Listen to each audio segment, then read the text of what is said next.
Hi, this is the first of a series of saxophone lessons that I'm planning to give over YouTube, and I'm just going to basically go through the stages of understanding the processes of playing the saxophone, and really I'm going to focus mostly on the embouchure, which is the relationship between you and the instrument at the mouthpiece, and tone production, and really for the saxophone that kind of like sums up what we all want. We all want a great tone, because we all know that with a great tone we can really communicate, and we can really produce something that people want to listen to.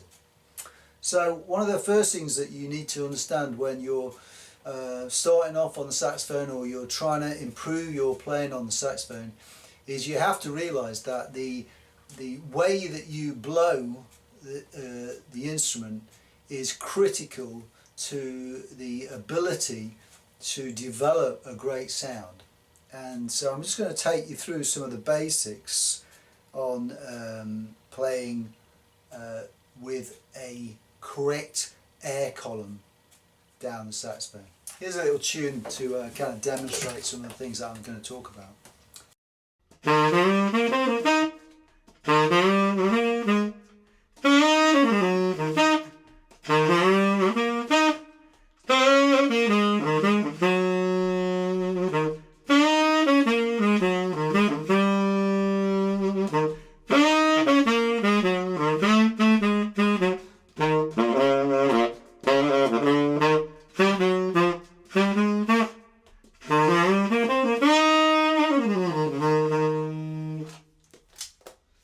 So one of the most important things is that when we first start playing, or when we connect with the instrument, we don't pull our lips over our bottom teeth. What you create when you do that is you create a problem with the muscles in your face, and you create a problem with the shape of your oral cavity, which is really a big problem. When you come to shape the air that goes into the saxophone, if you've got this unnatural pulling of the bottom lip over the teeth, then you're going to have a real struggle producing the kind of sound that the saxophone requires. So first of all, when you look at the mouthpiece, you notice that here we have the distance of the lay. This is called the distance of the lay, where the reed is not connecting to the table of the mouthpiece. Here at the end, this is the width of the lay. So this is the length of the curvature of the mouthpiece, and this is the width, the aperture through which you blow. And the air shape needs to match to the aperture. There's no point having a really large shape of air trying to get in to this small aperture on your saxophone mouthpiece. You need to shape the air so that it funnels smoothly and effectively into the saxophone mouthpiece. Also, this pivot point here, where the reed vibrates on the mouthpiece, is a critical point for your control of sound, tone, and just generally the way that you want to shape your sound on the saxophone. So the air column comes in, and we want to like shape it in the right way, but in order to do that we need to make sure we've got the right shape. So as I said, you don't want to be pulling your lip over your bottom teeth. Even though you want some lip or flesh over the bottom teeth, you really want your lip shape to be more like puckering for a kiss. So you're really just shaping it ready to distribute the air in the right way. So you pucker up, and then as you pucker up, you actually then you catch a little bit of flesh over the teeth. Okay, so you've now got a nice shape oral cavity. The oral cavity is the default for the oral cavity is oo. You shouldn't be going or. You shouldn't be going tor or anything like that. So as I was saying, the column of air has to be started from an ooh sound.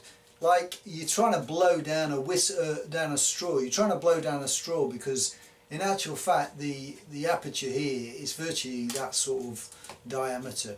So in order for that to happen, if we blow with an aw sound rather than an ooh sound, the shape of the air is too big. And as then, rather than that being narrowed down gradually into the mouthpiece, it suddenly has to be squeezed down. And you can get a lot of tuning problems, particularly in the high notes, if you try to do that. Of course, other aspects of playing the saxophone are the natural voice. There's the belly voice, the chest voice, and the head voice, falsetto singing. So as we use our voice naturally when we're playing the saxophone, we have to find a vowel sound which enables every part of the voice. And ooh is a great vowel sound to sing. It's a great vowel sound to sing at different ranges, low notes, belly notes, mid-range or high. And you can slide up and down through the range of the voice or the voice of the instrument, which is specifically what we're talking about, with that vowel sound of ooh. When you're playing soprano or alto or tenor, this technique, this approach fits perfectly. You may find that if you're playing soprano, your voice is more falsetto, it's more head voice, and you're going to bring out some of the more nasal frequencies. You listen to different saxophonists, particularly like Coltrane, far more of a nasal sound, more of a head sound, natural voice that he uses. And then you look at Ben Webster and he uses a lot more of a belly sound to his particular style of playing the tenor saxophone. So to recap, the relationship between your mouth and the saxophone and the way you shape the air into the saxophone is going to be critical to the ability to manipulate the sound of the saxophone and to produce the tone and the voice that you're going to be looking for to really inspire you to produce great music, to create some really interesting pieces of music.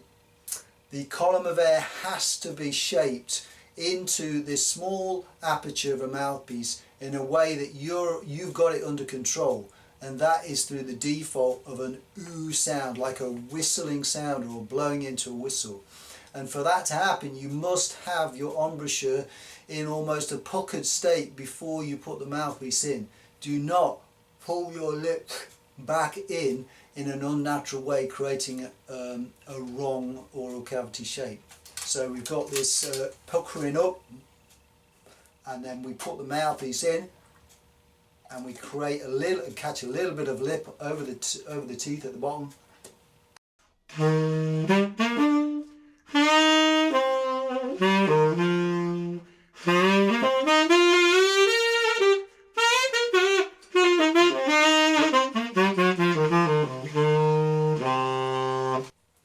And you can create sounds throughout the whole range of the instrument, right to the altissimo range with this technique.